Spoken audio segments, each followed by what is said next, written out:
Eddie Bisterinen is not happy. On this episode of Mountaineer Paul Talks Football, we talk about Eddie Bisterinen not being happy. What did he have to say about the Penn State Nittany Lions today in a press conference?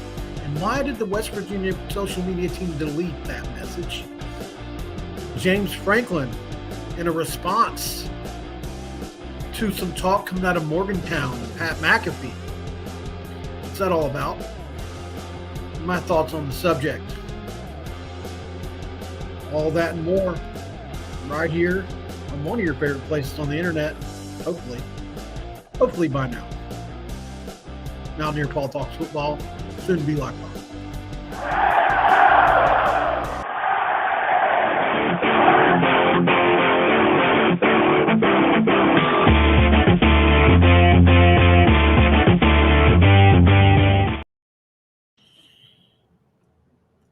What is up, guys? Welcome in. My name is Mountaineer Paul. This is another edition of Mountaineer Paul Talks Football, and let's do an ad read. Today's video is sponsored by Magic Shine Auto Spa in Tenton, Morgantown, West Virginia. At Magic Shine, your vehicle's care is their top priority. They use only the highest quality ingredients, as always. And whether it's Diamond Protect, Max Pro Tint, they've got you covered. And the last thing's the most important. Don't forget to shine on Morgantown. All right, guys. So some interesting comments on X today. And I saved this page all day because I heard it got deleted. I don't even know if you can find this anymore, this Eddie B thing. So I'm hoping it's going to play for everybody. I think it will. Hopefully nobody hates me in Morgantown as far as the coaching staff and whatnot. Don't know exactly what's behind the removal of this.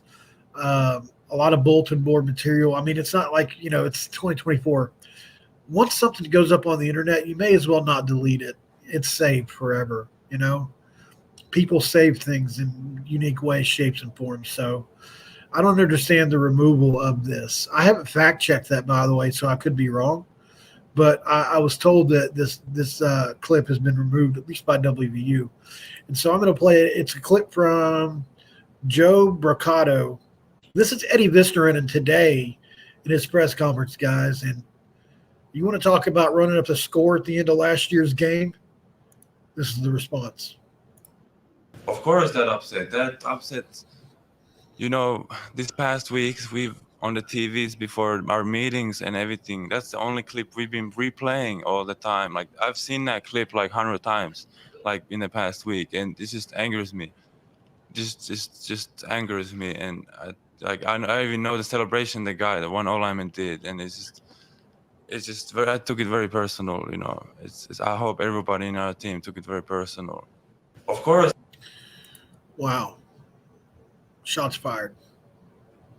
So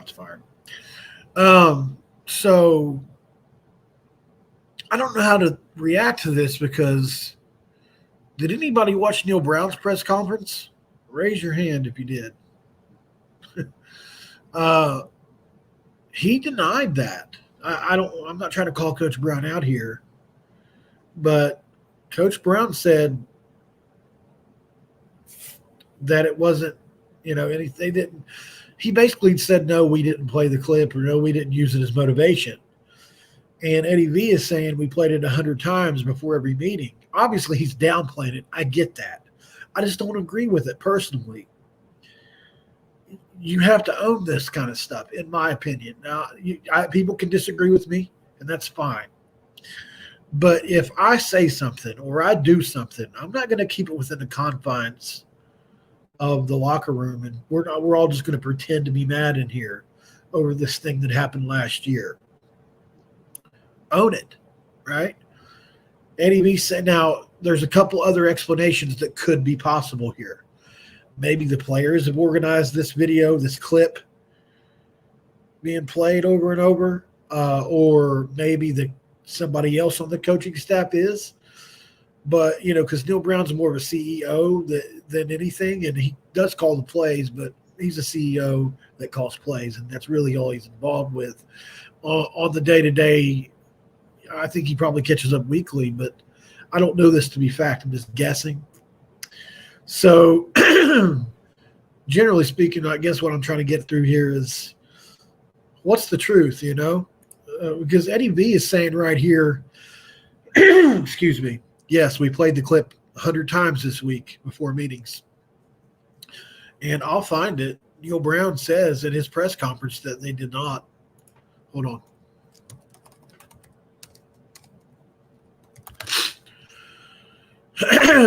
Also, I've been getting just absolutely blasted by that Ruffino guy. I did a video the other day on Ruffino and Joe. I couldn't remember their name, but until today when they came at me. But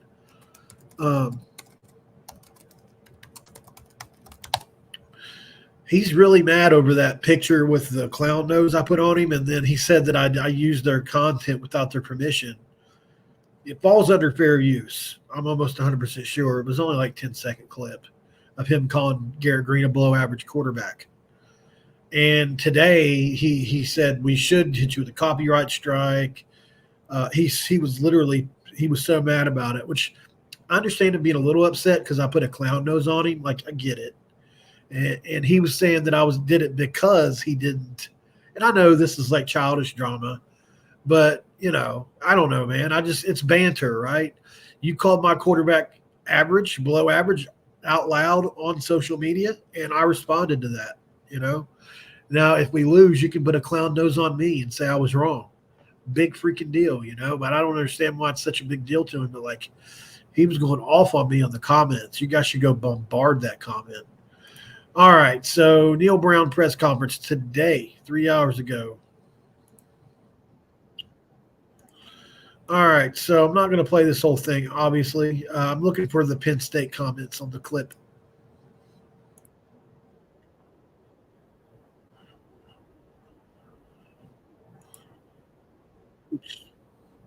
One second, guys. I know you're not seeing this, but I'm trying to find a certain part of the. All right, let me share the screen on this other. And as we get more people in here, I may revisit these clips because when I played the first one, there weren't very many. Thank you to Blue Gold News for this clip. Hopefully, you guys are okay with me playing this. As we progress, it comes down to those things. All the stuff about their new coordinators being new, you don't have that, but I don't. Is when we get in this game and it kicks off, there's going to be a bunch of adjustments, and so both sides of the stadium are going to have to make a bunch of adjustments, and who can do that hasn't been much different than what Manny did. That's probably defense or Indiana or not. It's in the Big Ten. I know Austin asked the question. I can see why James, Tom's obviously had a lot of success as a coordinator, and then when you start watching them structurally, several new ones, but. Okay, anything else for Coach?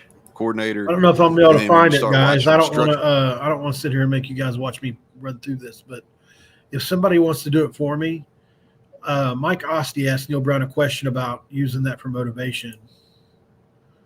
Charles Wesley Godwin went from really as big a fan as there is of just all a lot of respect for Coach James. Andy did a great job. Are going to present some issues. The last couple of years, had to probably get most of them. It's going to be hard to find. It'll be even more problematic because players, and then you start evaluating previous pick up changed. Even during the offseason, go look at what Andy did at Butler. So he had to play really talented. We'll try to figure it out early in the games in that role. And there's some pressure that goes. Okay, so I know what he said. I love the new NCAA game, James. Thank you. But basically, Eddie V is in one video saying that they played the video 100 times, and Neal Brown downplayed it and said that they didn't. I found that to be really interesting. Did anybody else catch that? I'm just curious because I want to get opinions on why. You know what I mean? Because obviously Penn State people are taking it really far. Like, it's been removed from social media. If you don't know, there's 70 in here now. We might as well go ahead and replay it one time. We'll play it one more time. 30 on X, 40 on YouTube. We'll play it one more time. We'll probably end up getting another 50 or 60 people, but we can recount it verbally. Then let's reshare. Let's play the Eddie V video one more time, just so everybody in here can kind of be up to date on what the context is.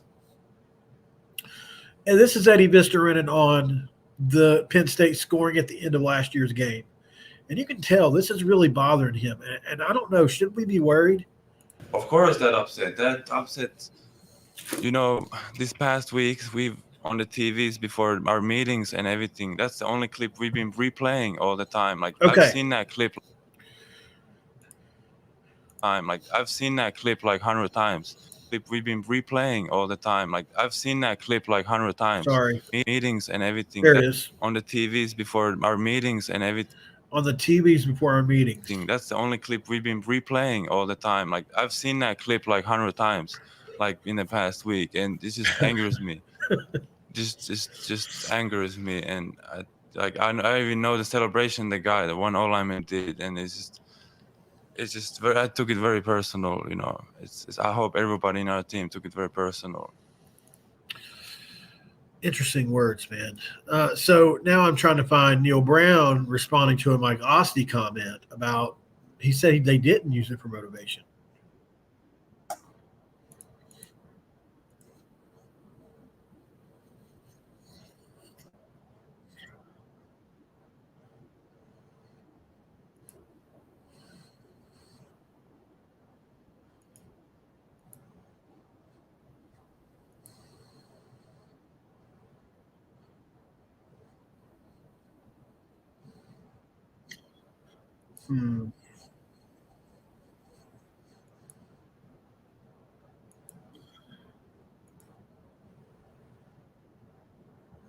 Okay, it was right after this, I'm pretty sure.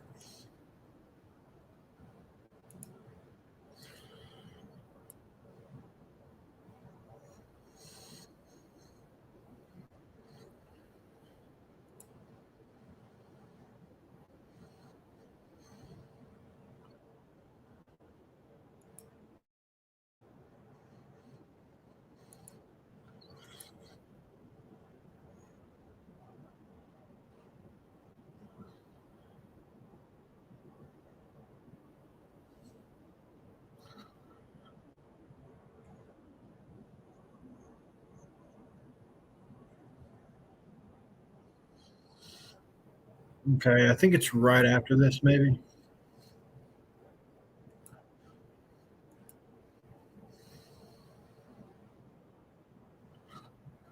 No, dang it. I know it's right here somewhere.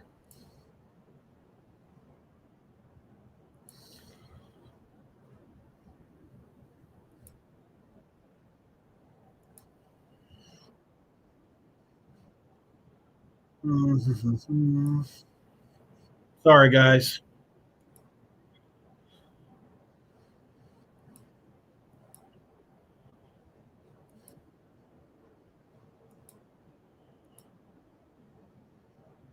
Here we go. Found it finally. Took me forever to find it, guys. I probably lost everybody. Let me see. No, there's still 69 in here. Okay. Here's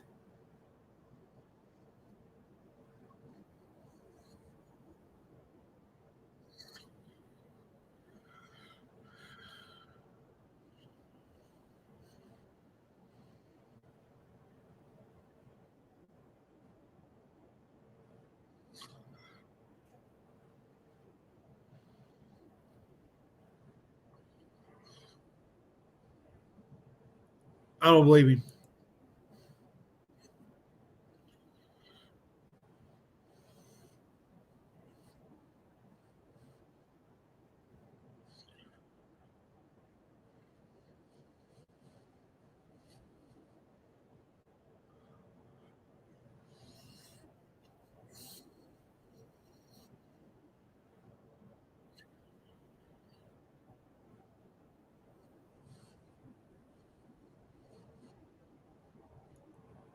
Okay, so curious how you guys feel about that.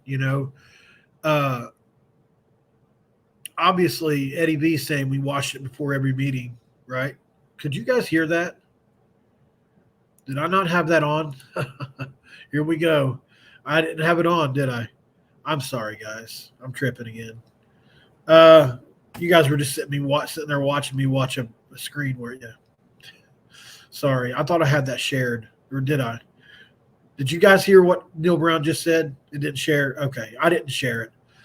I'm sorry, y'all. I thought I had the Eddie V clip on still, but we can still share it. Hold on. So, obviously, you guys heard the clip of Eddie V saying we played it before every meeting, okay? And this is Neal Brown's response to the same question. And I'm not trying to – I know this is almost – it's like almost useless of the thing to even talk about. It really has nothing to do with the game, but it kind of does to me. So, I'm just curious why Neal Brown dodged this. Or have you used it? Okay, hold on. It's get our best in week 1. You mentioned chip playing with a chip on your shoulder. Last year's game, end of the game, they scored a little touchdown. How have you used that, or have you used it? It's kind of it is what it is. You know, like I'm really not using it. It just kind of is what it is. You know, like they scored late. I don't really have a necessarily problem with it as far as, you know, but it is what it is. Like, here's the thing. Like, if our guys need something like that to motivate them, then but I will say this: the score of the game, you know, and we didn't play very well. We had a chance to win the game in the third quarter when winning plays were required, and we didn't make those winning plays, and they did. Okay, so I love the no excuse mentality here. First of all, I love that. But you know, I don't understand why Eddie on one hand is saying, "Hey, look, we played this before every meeting," which is that's the first clip I shared, obviously. That's this clip, you know. And then on the other hand, you got Neal saying we're not using it. So I don't, you know. I agree, Smack. That's what I was trying to get to. I feel like he's in a tough spot there but the thing is like, why say you're not using it if you're playing it before every meeting, and then like kind of criticize the players, saying if you need this for motivation, if you're playing it before every meeting. You know what I'm trying to say here? And I don't know, like I said, I don't know who organized it. I don't know who's playing the clip. It could be a player, say, you know, that's got it up there, or it could be an equipment manager. Neal may not even know, but I'm pretty sure his press conference was after Eddie V's, but I don't even know that. So maybe he's trying to put some, because it did catch fire, this clip of Eddie V. And so maybe he's trying to not fan the flames here, but well, I mean, that's what you're saying, but Eddie V's not saying that, Russell. You know what I'm saying? Like, that's the point I'm trying to make here is, should we be worried, you know, or is it a good thing that they're so motivated over it? You know, I'm interested to find that out, you know, because I do think bulletin board material can play into the favor of and also against the team. It depends on your leaders. And I think in our team situation, Garrett's a really cool customer. Haven't really ever seen him panic much at all. He's a pretty under control player. And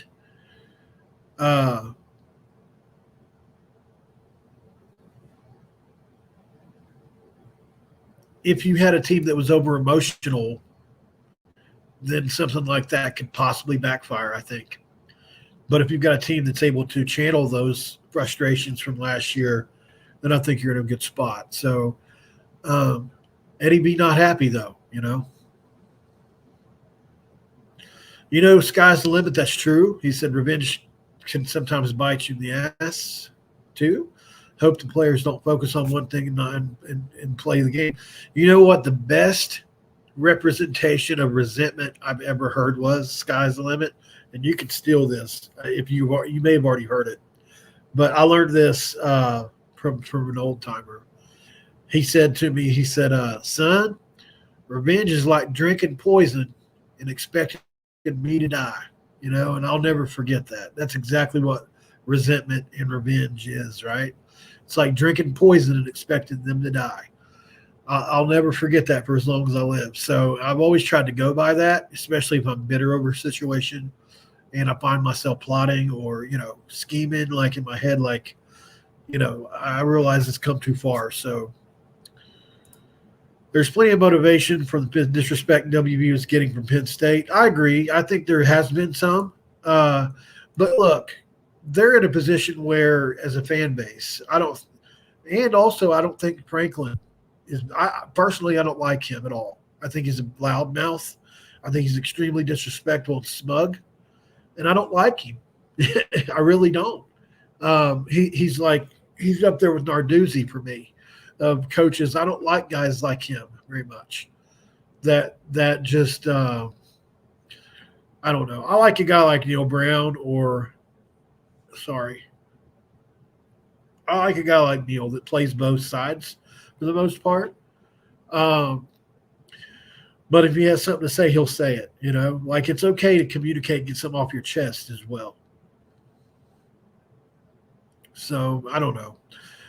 So anyway, Pat McAfee obviously had some words for James Franklin today. Did you guys hear that? Let me see yeses or nos in the comments.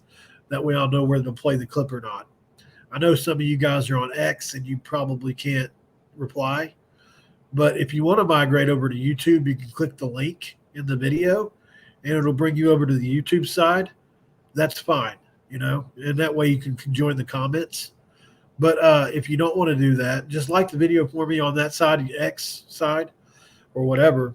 But Pat McAfee had some stuff to say today as well. So we'll go ahead and play that since I haven't really seen a whole lot about it yet. Probably going to lose the Eddie B clip unless it's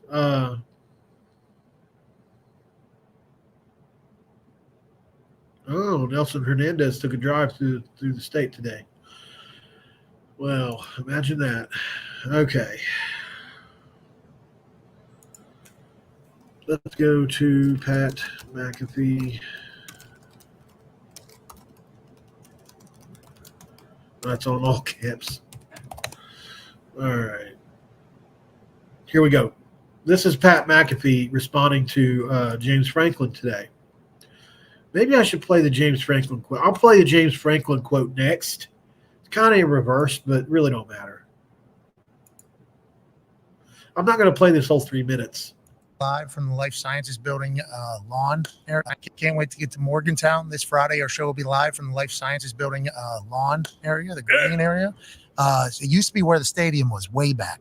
So there's like a natural bowl there. Mutts in Sunnyside used to be an area where couple gong shows. Sure. Couple runaways. Yeah, for sure. They kind of demolished that whole area and then put like very new apartments and parking garages and everything. And then the Life Sciences Building obviously is seemingly going to be very hot, or it's going to be in Morgantown. Wow. Just a couple heads up. James Franklin on his press conference says, first of all, I love Pat McAfee, he said. Wow. Press conference today. That was an update that went through. It's kind of sweet. And James, I do appreciate that. Obviously, you've been very kind to me whenever I've gotten a chance to see you in the past, but don't you fucking think that that's changing. He knew what he was doing. Smart budget. Oh, very smart. Yeah. Babyface move. So you feel, I saw him in your 12-team playoff, but you feel good about this game? Oh, yeah. Pat's got us in the 12-team playoff as well here. D-Bud, you answered the question with the preface. I saw him where? 12-team playoff. That's right. They're winning the Big 12. Now, you can lose your first game and still win the Big 12. Okay. Now, that will not happen in this particular case. Okay, I think West Virginia has what it needs to beat James Franklin and Penn State. So he's got us in a 3 seed facing the winner of Alabama and Oregon. What a death sentence. And then Utah, and he's got Utah there too. There'd be 2 Big 12 teams in there. So that would be a scenario where West Virginia would play Utah in the championship game and win. We would have to be well, it really wouldn't matter on our record. Utah would have to be 11-1 or something. I mean, it would have to be them undefeated. We beat them to get in probably as an at-large. But of all the Big 12 teams in the conference, Utah's got the best chance to make it at-large just because of their preseason ranking and how people view them. Just, you know what I mean? Oh, here's the James Franklin thing. Well, I don't have to play the quote. Here we go. This smug guy. We're going to be in Morgantown on Friday celebrating Penn State versus West Virginia, the biggest home opener for West Virginia since 1990. James Franklin was asked about me, and I don't know how it was phrased. I just saw. So I'm going to respond to what I think about. I think James Franklin took a shot at West Virginia here, but I want to hear it. I haven't heard it yet. I only read it. Based on what I read, I think this was a little shot at us. You know the video? Here's James Franklin, chit-chat. Well, first of all, I love Pat McAfee. Thank you. And his energy So and thank you. enthusiasm for sports and specifically college football. I think he's been good for college athletics and sports in general. But as far as West Virginia goes, I think he's fun, right? Right.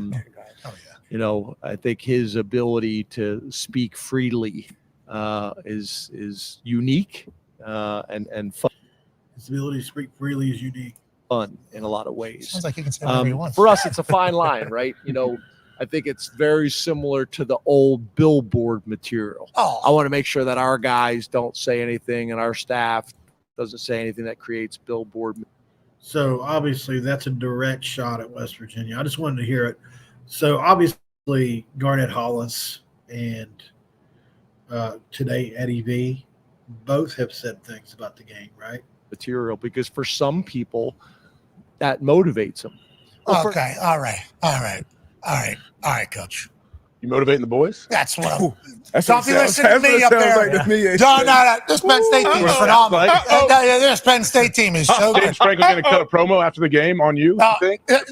Just I don't want to get – I'll probably get him the copyright as it is. But so, you know, listen, I don't like Franklin. I've been on record to saying that more than once now, and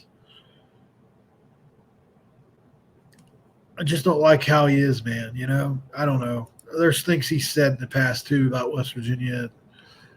I don't know. I just don't like the way he is. Running up the score last year bothered me. As well as a fan of the team, because people continue to use that score, even though it was this technically a two-possession game. I get it. I'm reaching. It was 16 points. Still, that's a two-possession game, and when you're got a hope and a dream that you can come back in a game, that's how you have to look at it, right? And that's how I was looking at it even then, at that point in the game, when they scored that backdoor touchdown after they had milked the clock away with like 6 seconds to go. I was pissed, you know. So David Lee says WVU will lose by 17. Penn State's a ranked team. WVU hasn't beaten a top 10 team since Greer. I think you spelled Greer wrong, but got to lose the coach. He is a loser. I disagree, David. I think you don't know. You're looking at this from a 30-foot view, right? 100-foot view. You don't know the ins and outs of what's happened. First of all, Penn State is a phenomenal team. Okay, if you're a Penn State fan, I will never say that they're not a good football team. Even if they lose this weekend, I'll still come out of there probably thinking that they're a good team. That said, the rebuilding job that Neal Brown got, in my opinion, was one of the hardest. It was definitely the second hardest in school history, outside of one that happened a long time ago. And it's, you know, in this era, it's incredibly tough what he had to do. Let me give you just a little bit of info on what happened, if you don't know.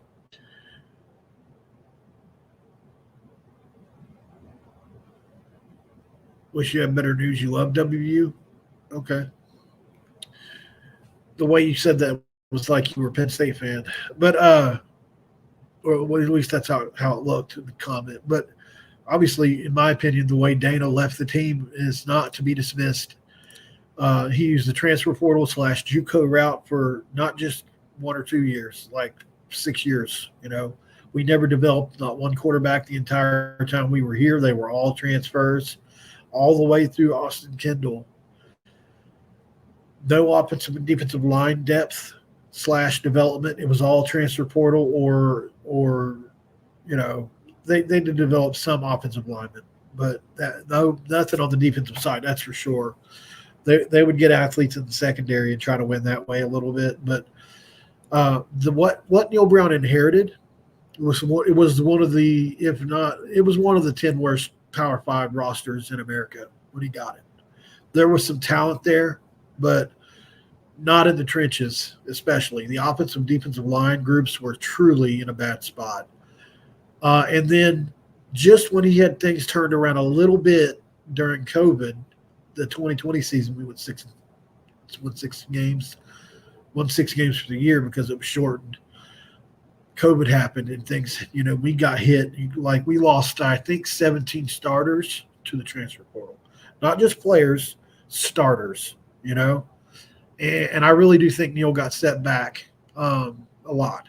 Now, he had to learn some really hard mistakes, I believe. Made some really big ones. Turning the offense over to Graham Harrell was a big one. Not playing Garrett Green earlier was obviously a big one. People can say what they want. I was against playing Garrett Green at the time, so I'm not sitting here like I knew it all. But looking back on it, as a coach, you got to have the foresight. So he's made plenty of poor decisions. But what he did last year really impressed me, And I really do think that what he did at Troy, that's exactly what he did here. It just took him 2 extra years. And West Virginia was in a tough spot because we're in the Big 12 at the time. We were the only Eastern team in the Big 12 for 10 years. You're trying to recruit to that. It's almost impossible.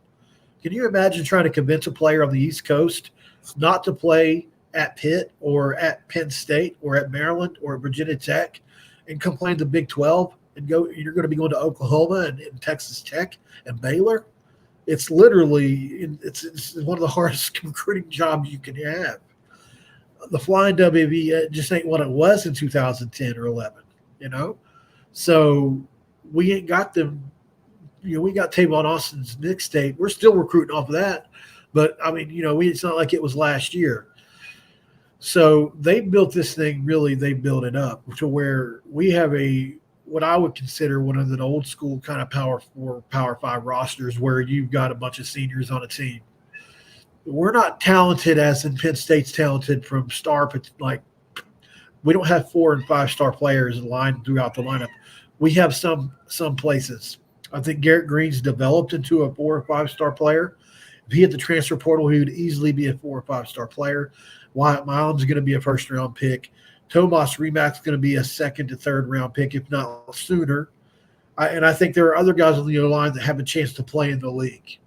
On defense, on the defensive line, every single guy on that D-line is 250 or above. They really, really filled out well there and really play a physical nature ball. They've been rolling in several guys on defense for years now. So I really love the way they filled out the trenches with this team, especially.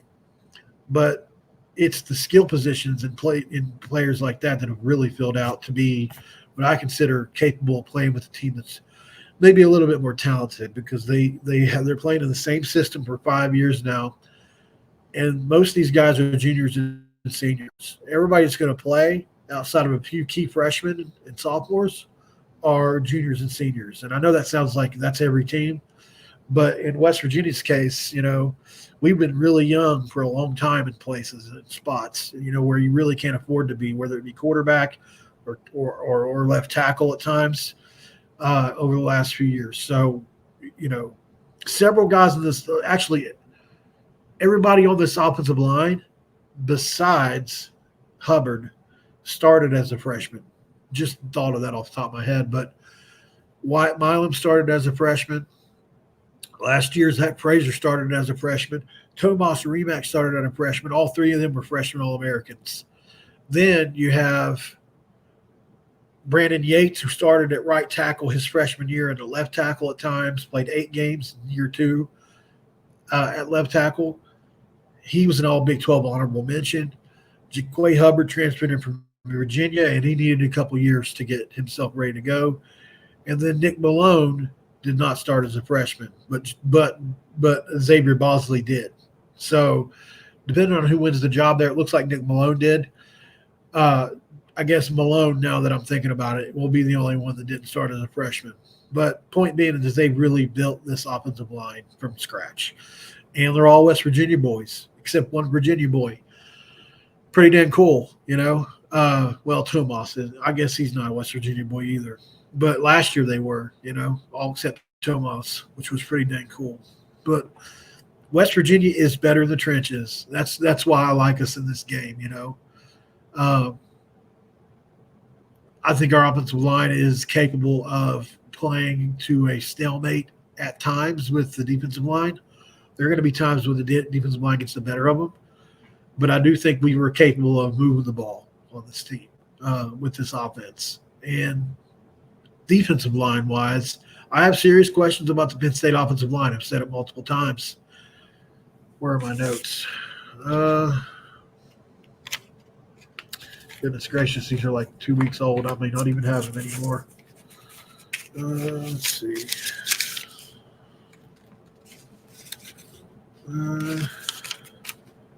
Well, I was just looking for the names of the players. It's really not that. It's not that relevant, I don't guess. Oh, here we go. So in my notes, I've got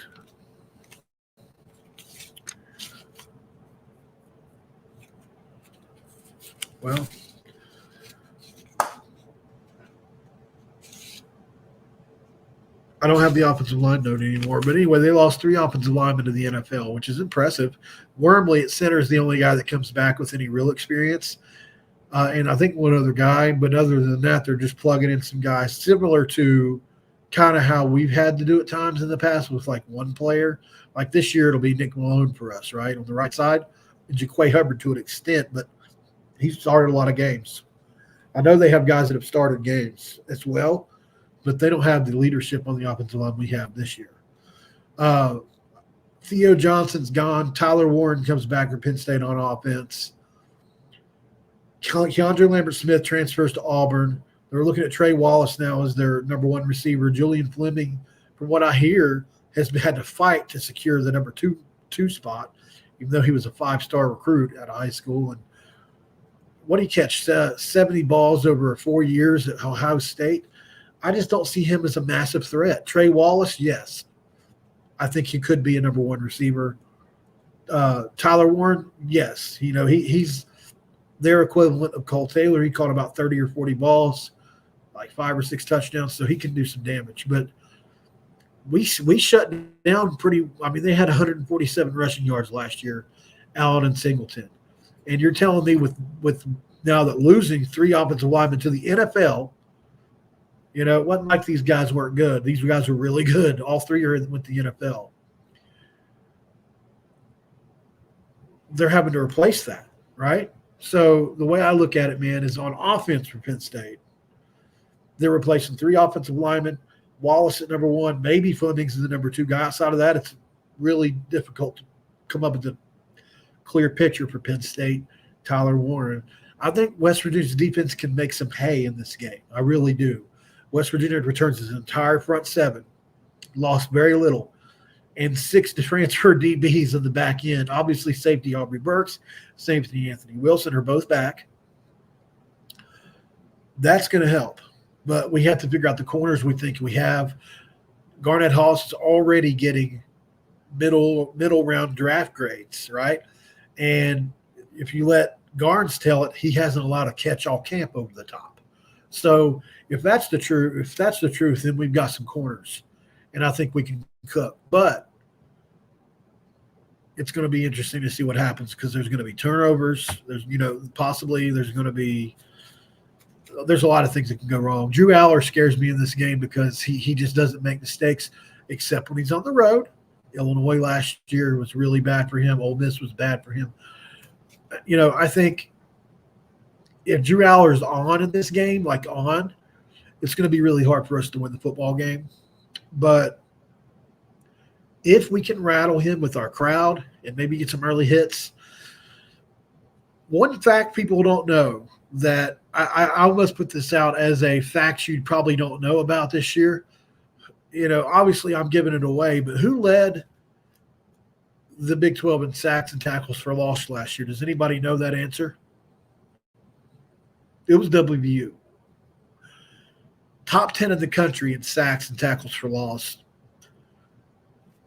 Can they get Drew Aller on the ground? They actually kept everybody in the pass rush off a top 10 top 10 sack tackle for loss team, and then added an All-American pass rusher. You know, that's not even been talked about in this game. I think seriously, there's a lot to like about West Virginia this game. People are just looking at this from a 100-foot view, and I'm looking at this and just saying, what am I missing? You know, like, what am I missing here? I'm biased. I get that. But when I try to be, when I make myself be objective here in this game, there are players I must not know about. Obviously, I love the linebacker for Ewan for Penn State. Obviously, one of the best pass rushers in America, if not the best, is on the other side. Two of the best. If you count Donnie, or however you say his name again. But Wyatt Milam's better than both of those guys, in my opinion. He hasn't allowed a sack in over 2 years.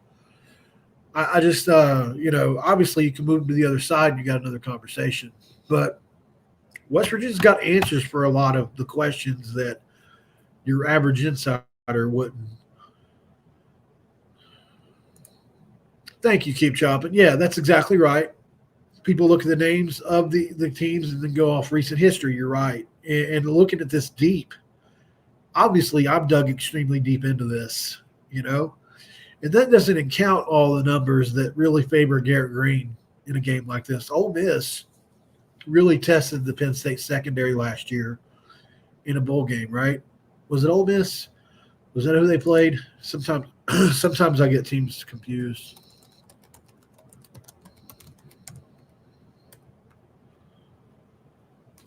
You know?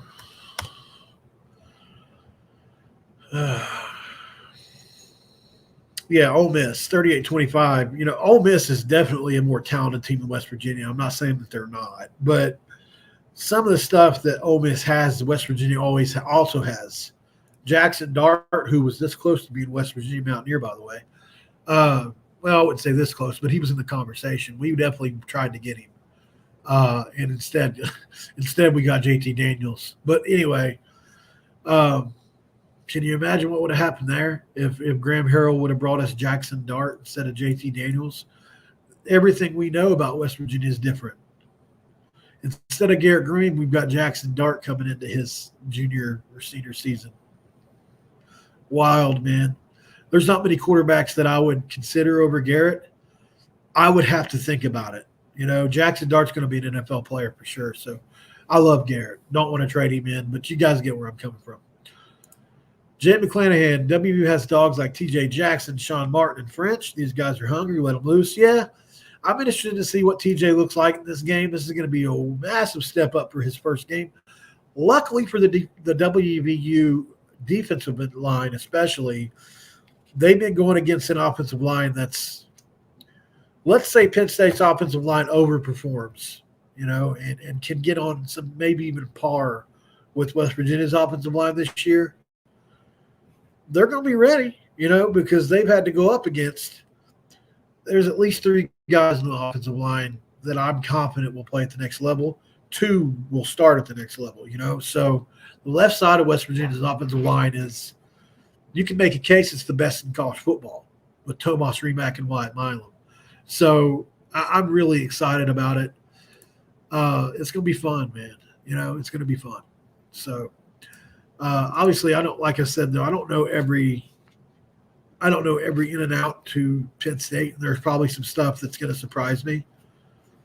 But I just think when you look at it logically, and this is how I break it down every time in my head when I think of this game, the major questions for Penn State in West Virginia's favor are the offensive line replacing 3 NFL players.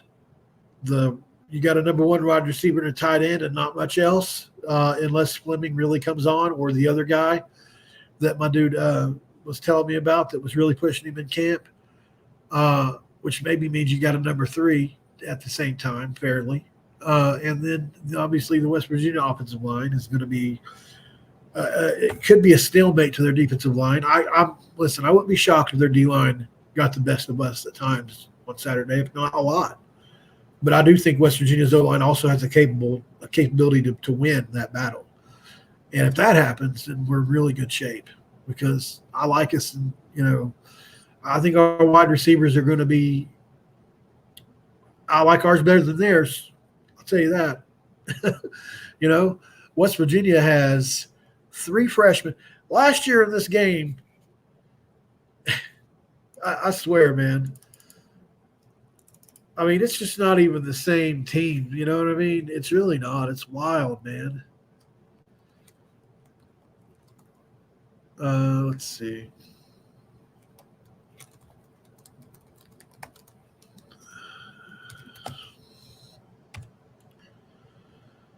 All right.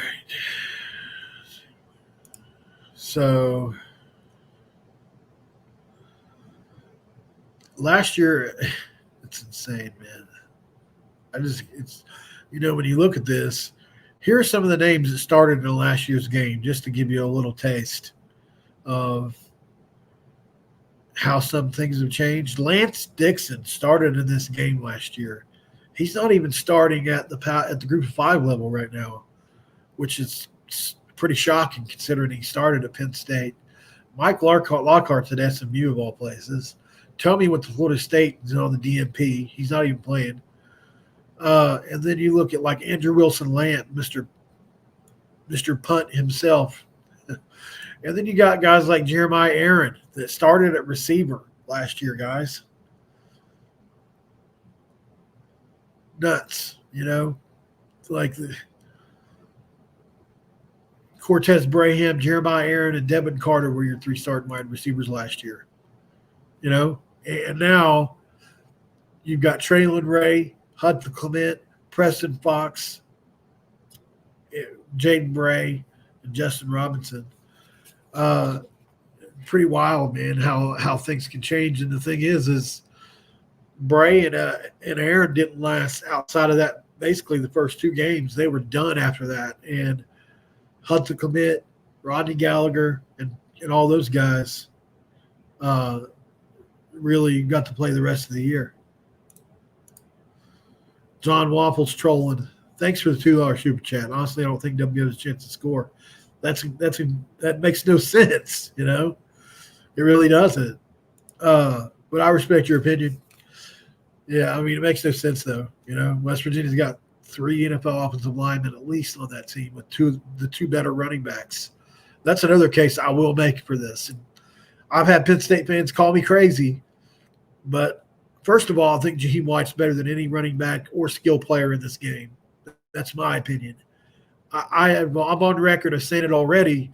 I think Jaheim White is going to win Big 12 Offensive Player of the Year. I think he's going to do big numbers this year in the pass and running game.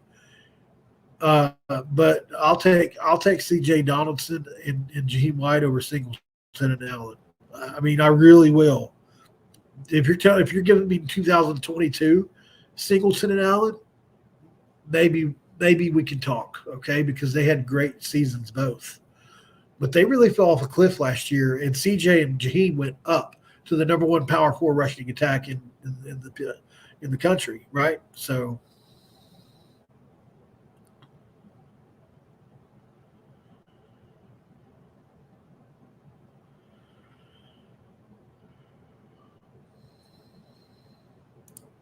no, that game ended when West Virginia ran into a punt, or when West Virginia got a stop, ran into the punt, right? Am I wrong on that? Am I thinking of a different game? I can't even remember now.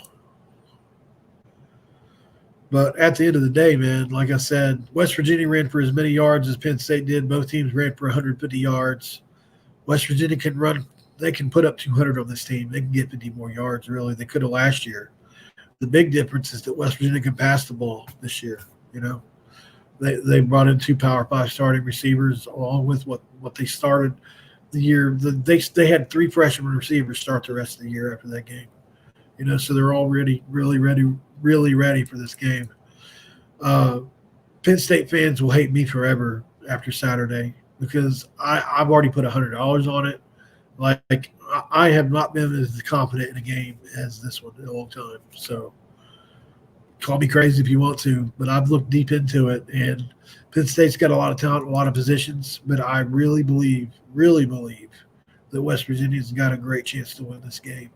So maybe I'm delusional, and if so, it's fine with me, good with it.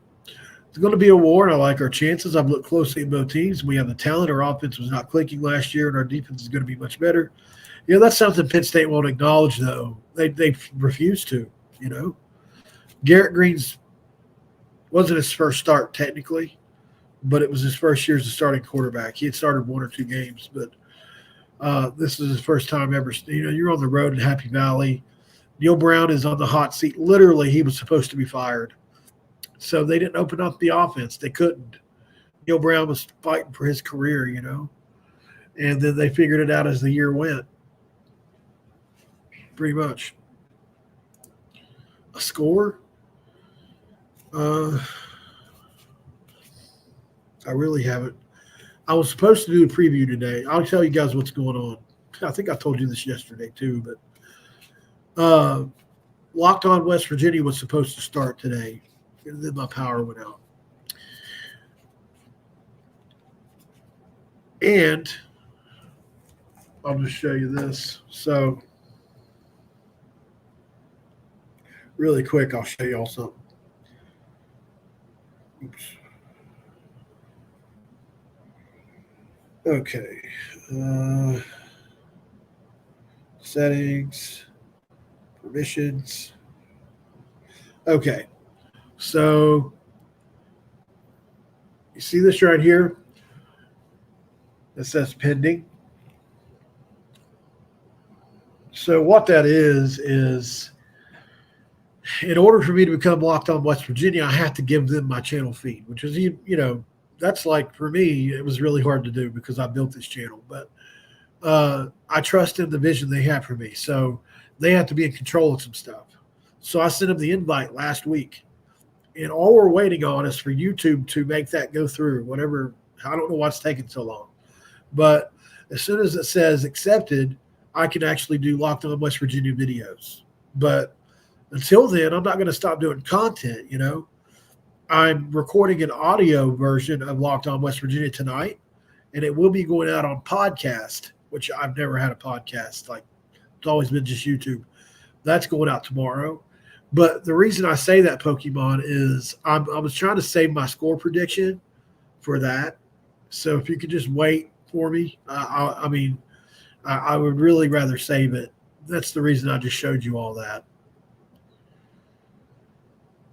We're on the street. Green is more focused on this game than any he's played. I'm sure, well, he knows, okay, look, if we lose this game and win the next 4, it won't do as much for his career as winning this one game, I believe. Beating Penn State, the way they're ranked right now, with all the hype, this game's got the hype of a top 10 matchup. It really does. Like, between the two fan bases, there's a ton of hype here, man. It's wild. Who are you talking to, Bubby? Penn State has 3 new coordinators. That's not easy. Yeah, that's a great point, too. And I brought that up on other shows. Oh, my tailbone. Oh, God, that hurts. Oh, man, I got a stain on my shirt. Anyway, yeah, they do. Obviously, you've got Yurchich is out, Diaz is out, Kodalnicki and Allen are in. I don't know the Penn State or who the other coordinator is. I guess it's special teams. I didn't even know that happened, to be honest. But do I think Allen's a better coordinator than Diaz? I don't know about that. I mean, they had a top 5 defense last year. No, I mean, I'm not from Ohio. I grew up in West Virginia my whole life. Moved to Ohio. That doesn't mean I'm from Ohio. You know what I mean? But I can't control that I got in trouble here, man. If you want the truth of it, everybody here knows my past. I've been to prison 4 times. You know what I mean? So, and I'm definitely not proud of that. But once you get stuck in a state for doing dumb things when you're young, you kind of got to stay there. So, at the end of the day, like I tell people all the time, I'm 5 years clean. I'm proud of that. Getting caught in Ironton, Ohio is one of the dumbest things I've ever done. Doing it was even dumber. And I've had to live in Ohio for legal reasons for a long time now. And, that should all be over soon, but I don't count my chickens before they hatch, buddy. My eggs before they hatch. Stephen Light, thank you. Green is a good quarterback. Penn State wins if they can keep pressure on him. If not, then Green can carry this team. Have a good week in any event. You too, man. Thank you for that. I appreciate that, Stephen, very much. Thanks, man. And look, I've had people criticize me and say that I ask for sympathy within a story and all that. Well, it's just one person, but it bothers me. I don't, like I use it in teaching moments when I can. Like my story is for basically the way I just sum it up is you ain't got to be me, right? You don't have to ruin aspects of your life like I did. So, I usually bring that up or I'm an overshare because obviously I did a lot of dumb things to end up in prison 4 times. I only did crimes twice, and the other 2 times were like probation violations, and they sent me back. So technically, I only, but I mean, I'm not trying to minimize it. I'm just saying, like, I didn't technically commit 4 separate prison offenses, But they did send me 4 times on 2 charges and still kept me on. I got in trouble in 2007. And I haven't been off what they call paper probation a day since, because the way things are in Ohio. I know you're not here to listen to that, but long story short, man, in Ohio, if you get caught on a charge, let's say you get caught for burglary, I think that carries up to 8 years. They'll usually sentence you to about half, which before if you take it to the box or whatever, or to the box means to all the way with the judge. And then what they do, they have a thing called post-release control in Ohio. It's actually being disputed heavily still to this day. It's almost like double jeopardy. But let's say I sentence you to 4 years in prison in Ohio and you get out of that 4 years. The thing about post-release control is it's basically a law that's written in. They can re-sentence you up to half your original sentence if you don't abide by the post-release control. It's not parole. It's not you're getting out a year early, and you go on parole for getting out early. I sentence you to 4 years. That's all I heard, right? You go, you do your time, you get a piece of paper 3 months before you leave saying you're on post-release control. And if you violate it, you can get sentenced up to half your original sentence. So they kept me on paper because I was so mad bitter. I don't want to get into it all, but the very first thing I ever got in trouble for, I actually didn't do. So I don't want to go into the details, but I got accused of something. I didn't know how to defend myself. And I ended up going to prison for it because I was afraid. They told me I'd get all these years if I just didn't plea out. So I did. And then it made me so mad that I fell into drugs and all that stuff that comes so bitter, and that turned into, I think that I got out of the Marines. I was 22 years old. I got in all that trouble, and that happened. I didn't stop till I was 35. So from 22 to 35, I was a drug-addled, just mess of a person, and I'm about to be 40, so the system definitely screwed me up. And, I'm not saying I wasn't making mistakes when all that happened. It's part of the reason people didn't believe me about the charge. But, it was like the boy cried wolf, really, because I was writing bad checks and stuff, like on my parents. And I'm not proud of it. I'm very, very upset and sad that I ever did that. But, when I was accused of this thing, I couldn't, it was a burglary charge, and I couldn't, refute it, because I was technically in the area. So it was I just went with it, I know I just went off on a tangent. You guys are here to listen to that, and I'm sorry. But and he just asked me if I lived in Ohio. This is what I mean by I'm oversharer, because of the therapy I've had to go through to get past all that stuff. sometimes I just break it. I just go off, and I'm so sorry, y'all. I hope you don't hate me for it. All right. I seen somebody ask a question here. I appreciate you guys. I appreciate that too, Jeff. I just don't, I don't want to pat on the back for something I should have been doing all along, but I do recognize it as an amazing accomplishment as well. It's when it's like a catch-22, because I realize like it's hard to do, but at the same time, I should have been doing it, right? Like, I don't know.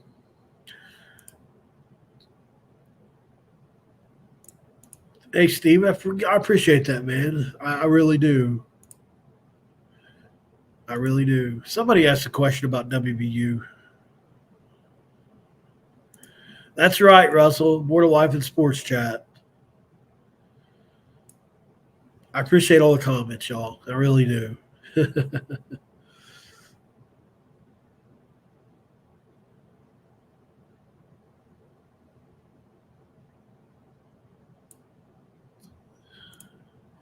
Jeff said, me too, since the mid-'60s, only have two great memories, last one being 35 years ago.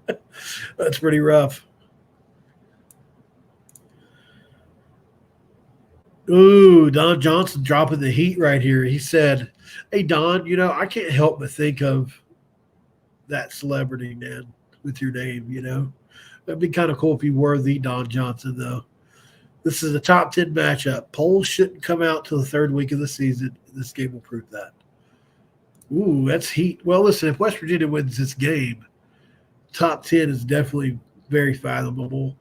Being that we're on the verge of the top 20, we've got votes. So you might as well say we're somewhere between 26 and 32. I think it might be 33rd or something like that, but let's say 26 to 33.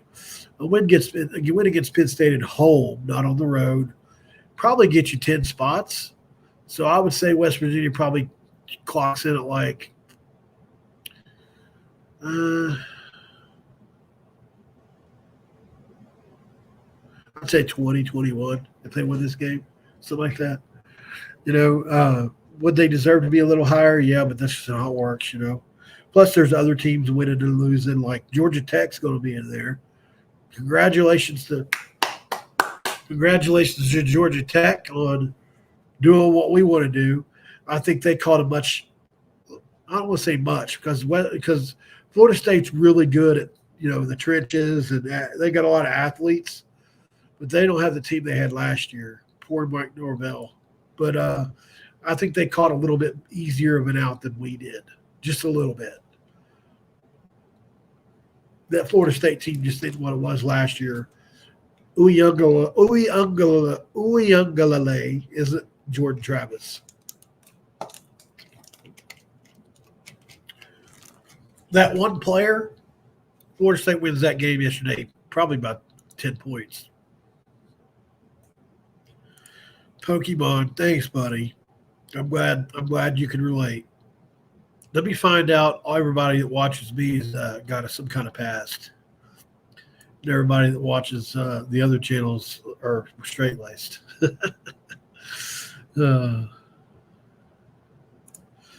Yeah, we all do. And that's the thing, there's levels to it. That's what I tell people all the time. Like, when people ask about my addiction and, like, why it was so bad, that's basically the easiest way to talk about it, right? There's levels to this. Like, there are people that smoke crack. There are people that shoot it, right? In an IV, they put, well, we don't need to know how they do it, but, they use an IV, right?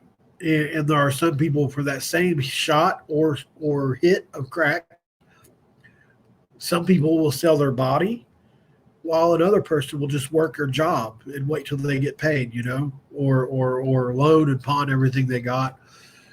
That's what I mean by there's levels to it, And I was one of the people, like, I'm just one of those people. I experienced complete homelessness. Like, that's where I got, I got to the point to where I was, I'll tell you what, I'll show you guys one more thing if you don't care to see. I'll show you where I was 5 years ago, the day that I got clean. Well, the day before I got clean, what I looked like. The transformation's pretty brutal, so I hope you don't judge me too harshly. Give me 1 second. I'll try to pull it up. I don't know what's going to do. It might mess with it. We'll see. All right, gallery.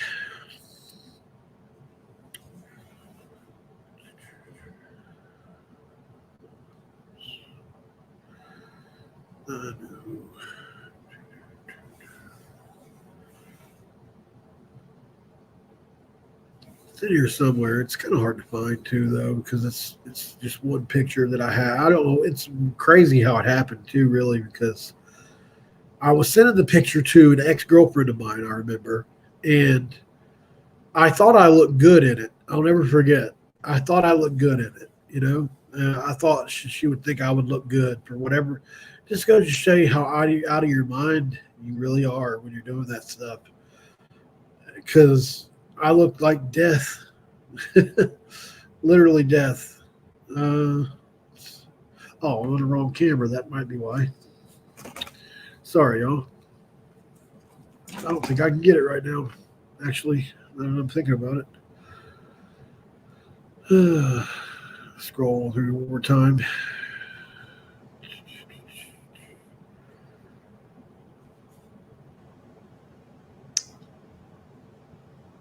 Let's see. Nope. So many pictures. You know how many thumbnails I've made over the last couple of years trying to make content, because I just don't delete them a lot of times, which I should. I should delete them. I definitely should, but I don't, because I'm like a hoarder when it comes to thumbnails. Is that even a thing? I'm thinking, I like that picture. I don't want to have to download it again. Maybe I'll use it for this or that. And then it seems to never happen. I can't find it here. The next. So here we go. Found it. All right. So I'm just going to hold it up to the screen for you guys to see. It's going to be tough, but just prepare yourselves, okay? When I say that I was bad, I was truly, truly bad here. So I don't even know. Here we go.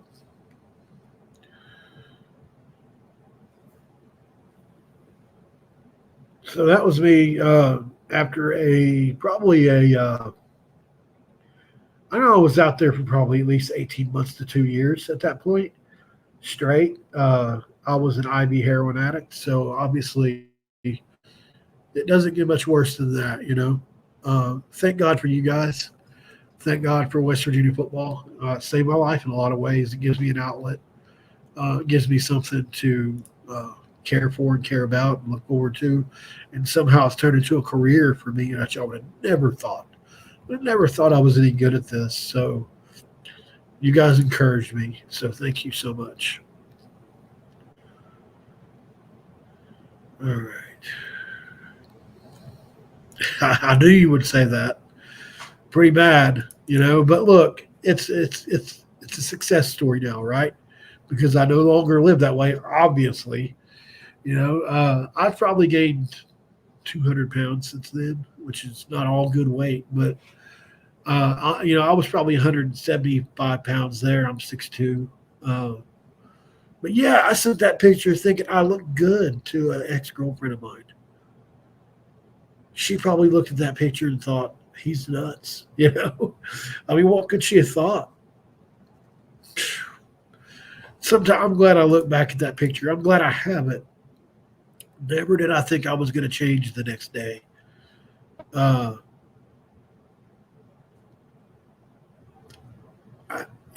What happened was, long story short, was I walked. You don't know where I'm from, but I walked from Ironton, Ohio to Huntington, West Virginia, you know, because we were so screwed up. But during that walk, this girl I was with, I was carrying her backpack around. She just started going into other people's mailboxes, just hi, you know. And so she starts going to other people's mailboxes, and I'm trying to keep her out of trouble, you know. So I'm like come on, over and over again. I've got her stuff. Well, they pulled up on me, and I had her backpack on me. And, of course, she had some stuff in her backpack. Even though it was a girl's backpack, she took off running when that cop car came, and I just stood there like a dummy. But it saved my life, The cop still didn't believe me. I didn't know what was in her bag. I couldn't tell him yes or no the questions he was asking me. Like the singer of the Black Crows, yeah. Bottom line is the world is better. Oh, come on, man. Thank you. Appreciate that. It does take pride to move on. You're right. It definitely does. All right. So curious what you guys think about. Let me know what your opinions are down below about this. So Eddie V said I can't get off it, you guys. Neal Brown says right here, do you guys want to hear the clip again, or has everybody pretty much heard it? Does everybody know what I'm talking about here? Eddie V said, we played the clip in every meeting this week. And Neal Brown said, basically, no, we didn't. I just don't understand why he denied it. I don't know. It's pretty crazy to me. Let me know down below what you guys think. Hey, Silas. I don't know. There is a chance I may not be able to make it, actually. So I'm having a health issue, so I don't know if I want to.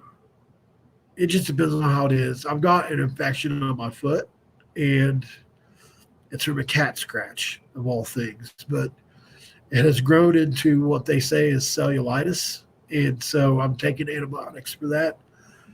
And unfortunately, it's not getting a lot better. And I don't want to – I can't even wear a shoe on it right now. And so I don't want to make anybody worried or anything, but it's pretty bad. So it hurts a lot. Like I have some, like the entire top of my foot, like the entire – all the way up to the toe knuckles, all the way to here is nothing but an open sore. So, it's my fault because I put it off for like 2 months, just kept wrapping it up. And it's my fault, but so anyways, it may prevent me from coming, and I may have to do something with that ticket. So I don't know. We'll see. Listen, let me just tell you though, Silas, I'm determined to go. Like it's my goal to go, but I'm realistic too. If I can't wear a shoe, I can't go. I don't want people to see me like this. So, I don't want this to be my first event that I record at. By 2 touchdowns, he said. It's going to be hot Saturday. I feel for all them drinkers and so on. It's going to stink, man. There's going to be some ripe rooms in the hotel rooms around town, isn't there? That's what my dad used to say. Every time we'd get White Castle, I'm going to do my dad's country accent. There's going to be some ripe rooms tonight. My dad, man, he had the country is one of the more country, Mingo County, West Virginia, Dingus, a place called Dingus. I think we've talked about this before. But, where I'm from in West Virginia, my dad had a really, really strong West Virginia accent, and he instead of saying Paul, he would say, "Hey, pal, hey, pal." That's how he said my name. One time I pawned his Sawzall, and I'm not proud of that at all. But thinking back on the memory, we laugh about it today. He came upstairs. He was so mad, and he said, "Pal, where the hell is my Sawzall?" So funny, man. So funny. Where is my Sawzall? Eric Flowers, thanks for the $5 super chat. Do a live show for the game. You don't have to show the game. Just talk with the rest of us not going. It's a good idea. I thought about doing that, Eric. I'll definitely do something live. I'll definitely do a post-game reaction. That's for sure going to happen. But, You talking about during the game? Because I'm a very focused watcher. Like, there's no way I'd be able to perform I'd be able to do it for another team, but not West Virginia. Like, even the Steelers or another team that I follow, the Reds, whatever. Not the Mountaineers though. Like, I've had people tell me that it's hazardous to my health to watch the game. Like, when I was younger, like the 20s, the 07, obviously the Pitt loss, 13-9. I was in a community-based correctional facility at the time called STAR. Which, you know what's crazy is that was 2007, right? And I can still remember the entire thing. You guys want to hear it? With structure, therapy, advocacy, and restoration, I can be a point of light in a world of darkness. Through grace comes opportunity.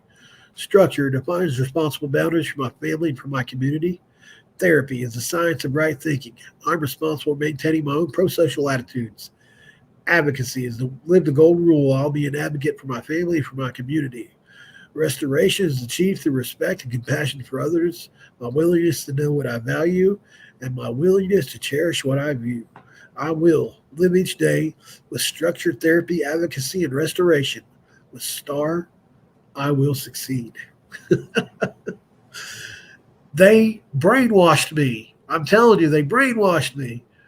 I can't believe I could remember that thing however many years later, but I was there during the game, and the reaction I had to losing that game, they didn't know, like, as a West Virginia fan, the chance to play I went into that day thinking we were going to be in the national championship. We all did, right?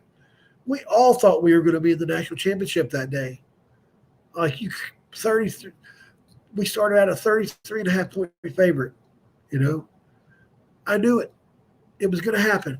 And then before I knew it, Shady McCoy couldn't be stopped. And Pitt was sprinting to the sidelines into the locker room for halftime. And we had our heads down, and I just, oh my God. The reaction I had, I cried so hard. They didn't let me watch West Virginia football the rest of that year. I had to have my dad record the game against Oklahoma and not tell me what happened until I got home like 2 months later. So,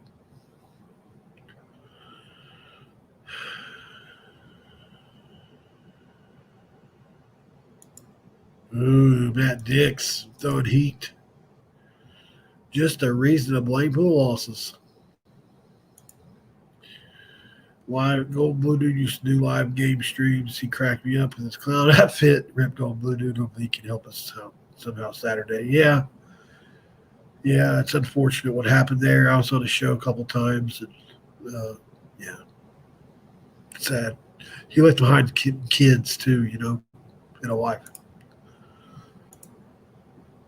Tons of people cried at that game. I was in the student section for it, and you could hear a pin drop. Yeah, I'm sure. You never forget Pat trying to throw that pass at the end. The Clowntaineer was so dang funny when we lost. Yeah, Gold Blue Dude was great. Penn State will not be better in offense. They were 12th last year. We were scared of Penn State's new offense. If anything, the firing of a coordinator hurts them early. I think so, Matt. I think you're right. But I do worry about Kolnicki a little bit because of, you know, the way they did us the last time they were here and how he tricked us. So, and we got here's another little thing that I haven't talked about because I've been trying to stay positive, but our linebacking core is extremely young, guys. We don't have Lee Kova this year. I just worry about our linebacker fits because Kolnicki, the last time we played Kansas, the reason they scored so much on us was because we misfit everything in the run game.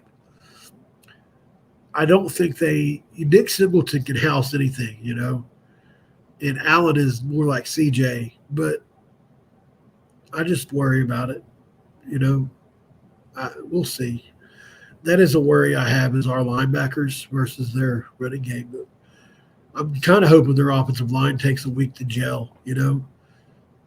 And what I really hope is, because obviously we're still firing on all cylinders or should be close, you would think that they would have more rust than us coming into this game. And if we could just steal a couple possessions even, maybe get up 14-0 early, that would be huge, you know, because they're going to make a run at some point. Like, we're not going to – we fantasize about it, y'all, but I don't think we're going to dominate. I just don't see it happening that way. I mean, there's just too much extra talent unless they just turn the ball. Like, it could happen. You get the fumbles, you get the drops. Sometimes the tip ball turns into an interception. You know, you could turn the ball over 3 or 4 times and still be the better team and lose. Like, a lot of stuff happens. But I think in a game like this, we're going to need some stuff like that to happen to win big. I think we can win the game heads up. Unless, like I said, there could be if their offensive line ends up being better or something like that, like, because the talk out of camp from them is we think it could be. You know, and they're going to say that. But if it just happens to be better, then I think we might be in some trouble. Like, there are, like, if you're talking about, like, what could go wrong, what's something that would be bad for us, their offensive line being good is a bad thing. And that goes for every game.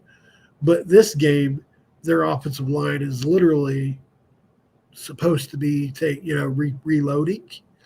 And so we're kind of hoping that it takes them a few extra weeks because it's not going to be a talent issue.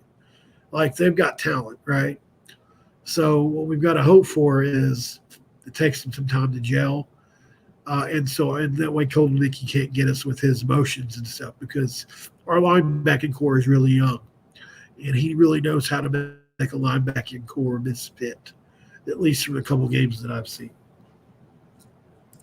My voice is going to go out on me, guys.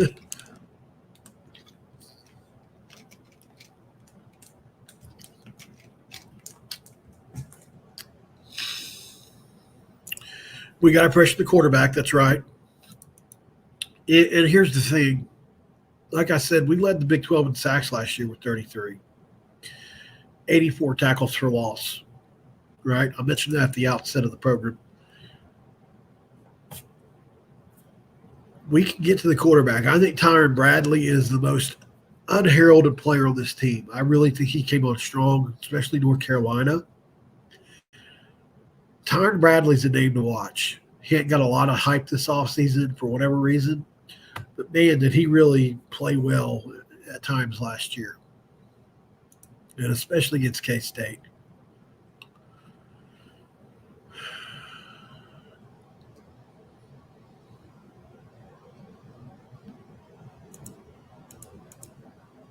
Oh, Kansas offensive coordinator is amazing, Briggs. He really is amazing. No, it's not he's supposed to be. He is very, like, it's not even a question at this point. I've seen it, you know. Think about this, B. Gris. What's harder than getting Kansas back? Like, you're talking about a program that has 1 year that people remember them ever being good, ever, until they got there. And it was like a BCS win, you know. It was like a 10 or 11 win season. I mean, it was great, but like most programs have multiple of those at some point during their history. Kansas never. They've always been a basketball school. At times, look, Kansas lost, I think, 2 years in a row to an FCS team at the start of the season since we've been in the Big 12. They were so bad, it was at least a win on the schedule if you played Kansas. You knew it, you know. And Iowa State. When West Virginia first came to the Big 12, Kansas and Iowa State both were literally trash poverty programs. And since West Virginia came to the Big 12, they turned into what you would consider like 8-win teams, you know, or better, a lot of years. Pretty crazy transformations on both of those. But Kotelnicki was a huge reason for Kansas, you know. And, you know, I was thinking it's pretty funny is he would probably be considered for the West Virginia job if Neal Brown was fired or something. I would imagine. He would probably be a candidate, especially because I do think he's going to probably. I think Penn State will figure it out this year on offense. I don't know if it'll be in game one. I hope not. I have a lot of respect for him as a coordinator, and I worry about what they could do with Pribula as well, because he's a pretty dangerous runner. So, can you acknowledge Aller lit up your team last year? W fans keep crapping on him like he's awful. If he's not awful, you're in trouble. I don't know who's saying that. He had one receiver, really, right? That's the thing I think a lot of people are saying is, number one, Tim, he's learning a brand new offense, right? It's not the same offense. Number two, Keandre Lambert-Smith's in Auburn. Trey Wallace is your number one receiver now. And Julian Fleming is maybe your number two receiver. We don't know. Tyler Warren's a good player, but he's not great, at least by the numbers so far. Obviously, he looks like he could be, but numbers-wise, I mean, Cole Taylor has the same numbers for West Virginia. So it's not that he's not great. It's who are his playmakers is what I feel. But as far as him being a great quarterback, yeah, he's good. Look at the numbers. They speak for themselves. Fans are going to crap talk him. You got to understand that. I think the bigger thing we're trying to get across to you all is Garrett Green is extremely dangerous. He gets no credit, none, and people think because like how they played last year, he's not very good, and he's just not that quarterback anymore, like he literally, that was his first of 11 starts, and he literally had a top 10 all-time rushing season last year for a quarterback with almost 800 yards and 13 touchdowns, and that didn't start until after Penn State. Two of the three starting receivers didn't even play the rest of the year after that because they sucked. They started because Neal was fighting for his job and they were older, if you want to know the truth. But anyway, yeah, I mean, I would never say – I got a lot of heat for saying Aller was really good after the game last year. People said he wasn't. But here's another thing, Tim. On the road against Illinois, on the road against other teams, Ole Miss at the bowl game, like – he has been shown the ability to get rattled on the road.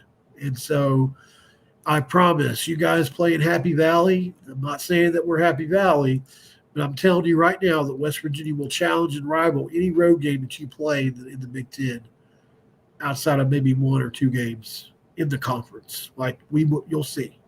Like we really do represent ourselves well from a road standpoint. And if you got rattled in Illinois, I've got something to tell you. But generally speaking, from a skill set perspective, Drew Aller is exactly what you want in a quarterback. But the Kansas passing attack doesn't really mix with what he does as well, although he can run with it. It's very sneaky. He's more like a Ben Roethlisberger type runner that's really hard to bring down. Can't tackle him. It's hard to sack in the pocket, really strong. I mean, he's probably 6'6", 240. But, he runs like in that 4'8", 4'9", maybe range. So he's not running away from anybody. But can he get you 10 to 15 yards on a keep? Yeah.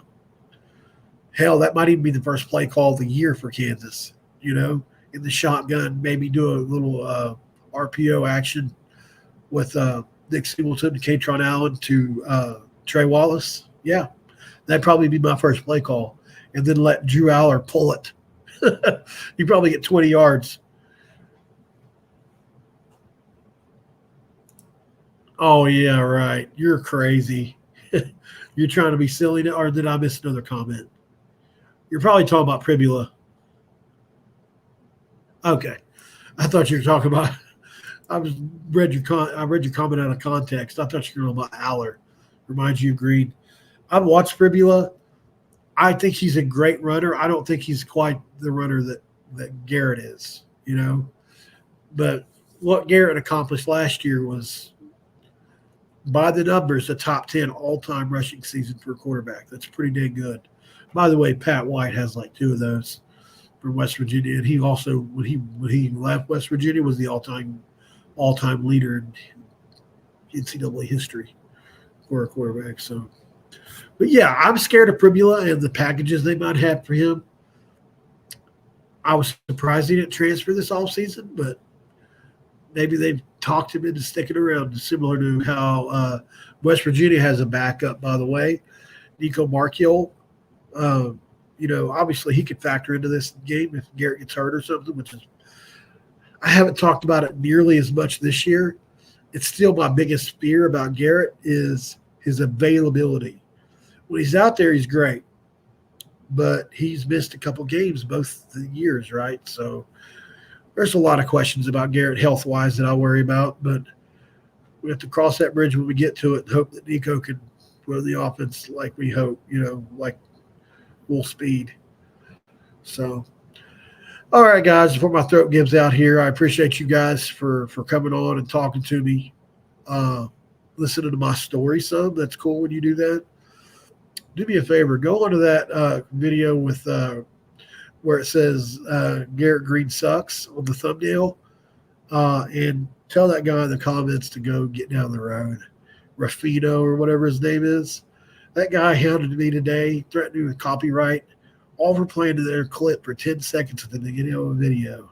I couldn't believe he was taking it so personally. Obviously, I was just kidding around, And I told him I had a lot of respect for their show. It's like he only acknowledges the one thing that I took their content. So I don't know why. Have a good night, guys. We'll hopefully be able to do some content tomorrow on Locked On, but I'm going to hold my breath for it. We got to wait for that thing to stop pending. So have a good night, guys, and I'm out.